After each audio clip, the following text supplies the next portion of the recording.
Radhe Radhe everyone. तो पुरुषोत्तम मास में हम ठाकुर जी की सेवा कैसे करेंगे। पुरुषोत्तम मास में कुछ विशेष नियम भी होते हैं ठाकुर जी की सेवा करने के। तो 17 मई से अधिक मई से लग गया है और साथ में 15 जून को इसका समापन भी होगा। तो देखिए ठाकुर जी का सेवा हमें कैसे करनी है। पुरुषोत्तम मास में कुछ विशेष नियमों का हमें ध्यान रखना है। तो सबसे पहले ठाकुर जी को सेवा करने के लिए सुबह जल्दी उठेंगे। जल्दी उठने के बाद हमें रात्रि में समय पे सोना भी पड़ता है, जिससे जल्दी उठ पाए। सुबह में सुबह सवेरे उठकर लड्डू गोपाल जी को ताली बजाकर या घंटी बजाकर उन्हें जगा लेना। आप चाहे तो ब्रह्म मुहूर्त में भी उठ सकते हैं। पुरुषोत्तम मास में बहुत अधिक पूजा पाठ का हमें विशेष और दुगना फल की प्राप्ति होती है। जितनी इसमें पूजा पाठ करेंगे उतना ही आपको जितनी इसमें पूजा करेंगे उतना ही फल आपको दुगना मिलेगा। ताली या घंटी बजाकर कोई भजन गुनगुनाकर भी आप ठाकुर जी को प्यारे से ठाकुर जी को जगा लेंगे और उनको हम घड़े या मटके में जिसमें भी आप पानी रखते होंगे ठाकुर जी के लिए उसको जल उसमें पिला दें। गर्मियों का टाइम है तो ठाकुर जी को हमें दूध नहीं पिलाना है, पहले हमें जल पिला लेना है। जब आप ठाकुर जी को स्नान करवा लेंगे उसके बाद ही दूध का भोग लगाइएगा। देखिए सुबह के समय जो घर का कार्य कर लेते हैं, पूजा पाठ जब आप कर लेते हैं तो दोपहर का समय होता है। तो आप जो ठाकुर जी को वो दिन होंगे बहुत बड़ी होती है, दोपहरिया का टाइम, उस टाइम आप कोई भी कथक वाचक का प्रवचन सुन सकते हैं। क्योंकि जेठ का महीना भी है और अधिक मास भी है, तो आप ठाकुर जी को बैठा लीजिएगा अपने साथ में। और उनको ऐसे तो सुनने की कोई आवश्यकता नहीं है, वो तो स्वयं नारायण है।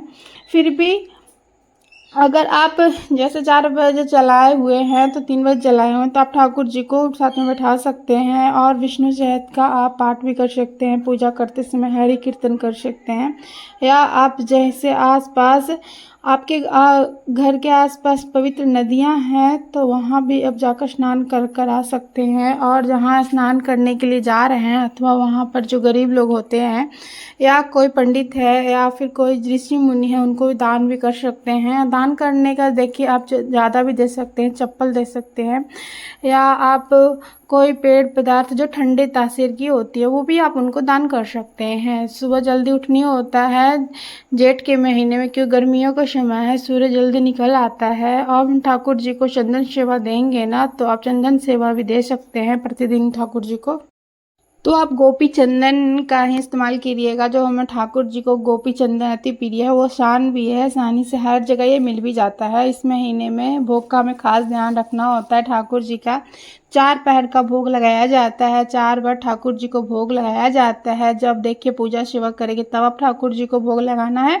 और कुछ भी चीज़ों के भोग लगा सकते, शुद्ध सात्विक भोजन ही हमें भोग लगाना ही दोपहर के समय में। और जब पूजा करेंगे तो हमारा खाना बनना नहीं सकता, तो आप वहाँ पर ड्राई फ्रूट्स का या दूध का या फिर ऋतु अनुसार कोई भी आप फल ले सकते हैं, मिश्री ले सकते हैं, माखन ले सकते हैं। इनका भोग लगाकर आप पूजा पूर्ण कर सकते हैं, फल भी लगा सकते हैं। जब भोजन बन जाएगा शुद्ध सात्विक भोजन लगाइएगा ठाकुर जी को। दोपहर में जैसे हम सो होकर उठते हैं जो भी पट है वो 12 बजे करीब आप बंद कर दीजिएगा, जिससे दिन भर क्या होता है मैं ठाकुर जी भी थोड़ा बहुत के लिए रेस्ट भी कर लेते हैं। जैसे मंदिर को पट खोलेंगे तो उनको कुछ भी ड्राई फ्रूट्स के साथ साथ आप दूध का, लस्सी का, दही का, कुछ भी का भोग आप लगा सकते हैं। अगर आप चाय भी पीते हैं तो चाय का भोग हमें ठाकुर जी को नहीं लगाना, क्योंकि अधिक गर्मी भी है, अधिक मास भी है।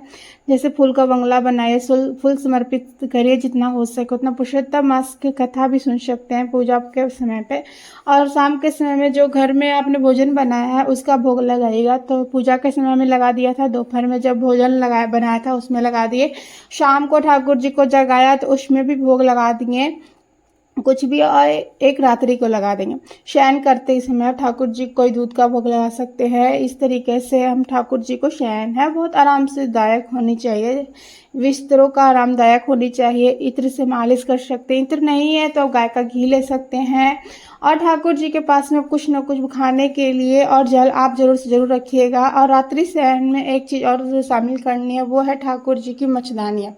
तो मच्छरदानियाँ अगर आपके पास नहीं है तो आप ऑनलाइन आप खरीद लीजिए, क्योंकि गर्मी का बहुत समय है, मच्छर बहुत हो जाता है इस टाइम में। तो इस टाइम ठाकुर जी को इस बातों को ध्यान रखकर सेवा करना है, क्योंकि प्रभु को छोटा बच्चा है, इसी चीज़ को हमें ध्यान रखनी है। तो आप अपने ठाकुर जी के हिसाब से वो बड़े या छोटे आप ले लीजिएगा, नहीं तो आप घर पे भी मच्छरदानी बना लीजिएगा, क्योंकि इन दिनों में गर्मी बहुत है, मच्छर भी बढ़ जाते हैं, तो उन्हें में ठाकुर जी को दिक्कत ना हो। तो इस तरीक़ा से आप ठाकुर जी के लिए सभी व्यवस्था कर लिए। पुरुषोत्तम मास में खास बात और ध्यान रखनी है कि तुलसी महारानी की सूखी लकड़ियाँ होती है, उसका दीपक आप ठाकुर जी को सेवा में प्रयोग कर सकते हैं, क्योंकि हमारे ठाकुर जी विष्णु भगवान का ही बाल स्वरूप है। तो मॉर्निंग में जब पूजा करते हैं तब जला सकते हैं, या शाम की पूजा करते हैं तो सूखी तुलसी की जो लकड़ियाँ होती है उसमें कॉटन लपेट कर घी में डुबोकर आप जब आरती करिएगा तो उससे भी आप सुबह शाम में भी कर सकते हैं। इसका अनंत गुना फल की प्राप्ति होती है। पुरुषोत्तम मास में, अधिक मास में ये फल बहुत मिलता है। हर 3 साल में आने वाला अतिरिक्त महीना होता है। ये महीना भगवान विष्णु को समर्पित किया गया है, जिसमें पूजा पाठ दान पुण्य आदि सभी चीज़ों को कई गुना हमें अधिक फल की प्राप्ति होती है। तो जितनी अधिक आप पूजा पाठ के इस महीने में ठाकुर जी को सेवा अधिक करिएगा, उतने ही आपको फल पाइएगा। तो इस तरीक़ा से ठाकुर जी को सेवा करना है गर्मी के अनुसार देखते हुए, और इस तरीके से प्रेम पूर्वक इनकी सेवा कीजिएगा, और जितनी बन पाए इनके पास फूल ज़रूर रखिएगा, जिससे इनकी ठंडे को बना हुआ रहे। तो कम समय में मैंने बहुत सारी चीज़ बता दी है, वो सभी चीज़ आप ठाकुर जी के लिए फॉलो कीजिएगा। अधिक जानकारी के लिए हमारी अगली वीडियो ज़रूर देखिएगा।